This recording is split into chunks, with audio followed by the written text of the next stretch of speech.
Yo, what up, it's Don. Samuel here. We are the Soul Brothers. How you guys doing? I got a question. You ever bought a pair of shoes and you're like, well, I wear a size 10 and a half. You buy it, it gets there, it's the wrong size. It's too small, it's too big, it's Why? too whatever, it's too I don't understand. I've been wondering this for a long time. Me too. Why? Okay, almost all Adidas shoes are bigger. Yes. Than, like, say, a Nike shoe. Or even Under Armour. But even within Adidas and Under Armour, its size varies. That's why we say go to your true Adidas size, because in all of my Nike shoes, I'm a size 7.5. In all my Adidas shoes, I'm a size 7, because I have a size down. And you're the same, right? I'm the same too, but like even Nike, the Kobe 360, that runs super long. Yeah. Like I went down a whole size. And Nike, I'm usually true to size. Every other Kobe, you said you were 14, right? Every other one. Exactly. So why is the size wrong? I mean, another thing is why is the size wrong when, like, doesn't Kobe test this shit? That's what I don't understand. Like, he's a size 14, and he's like, okay, so I got a size 14, but it's too long. How the hell does that happen? You know what I'm saying? Okay, recently an article came out on High Snobiety. Shout out to them. Make sure to check them out and this article if you want to read it in full. But basically what happens is they go to, they talk to some people at Adidas and they get some intel as to why sizing fluctuates. Now, one of the main reasons is this.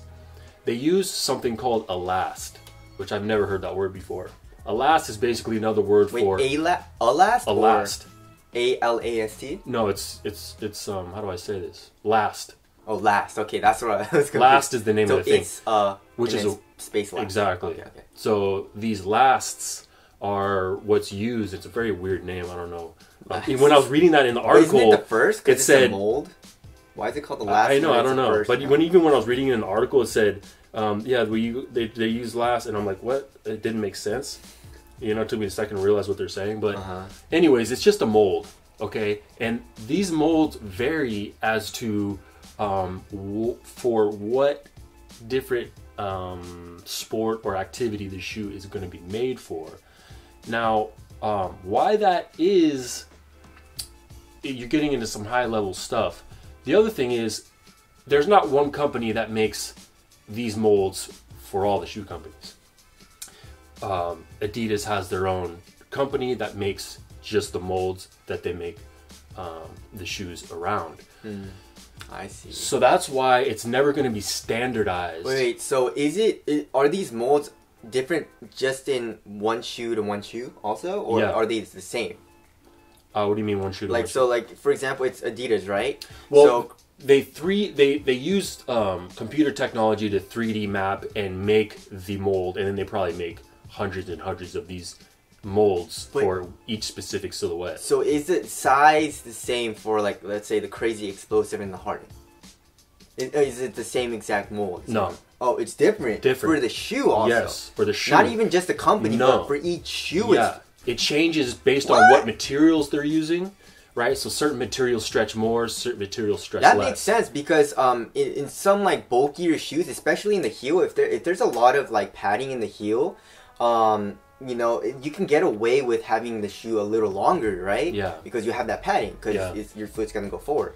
But if it doesn't have a lot of that, let's say kind of like in the Curry 4 lows or the Curry 4, then you kind of have to, like, you know, take into account that having no cushion or whatever, that padding in the heel. And, but I don't know, man. It's just... So basically what they're saying is, because there's so many different molds they use for different activities and different shoes, and different companies are making their molds in different ways, that it's never going to be standardized. And it also varies between as to what materials they're using also. Here's my problem. They explained all that in the article. That kind still doesn't... sense, right? It kind of does. But then when you really think about it, it doesn't make sense. Because, okay, why don't they just have a tester with the freaking same size foot or whatever? Because feet don't really grow or shrink, right?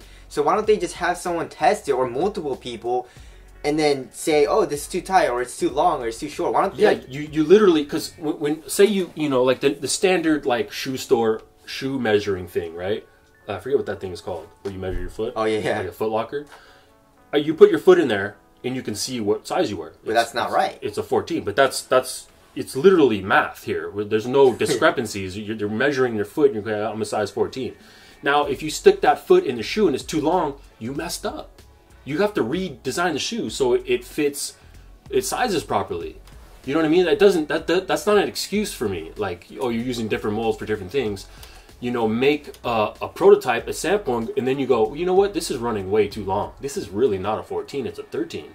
So we need to fix that process. You know, are they ever going to do that? I don't know. And especially nowadays, so many people are buying shoes online.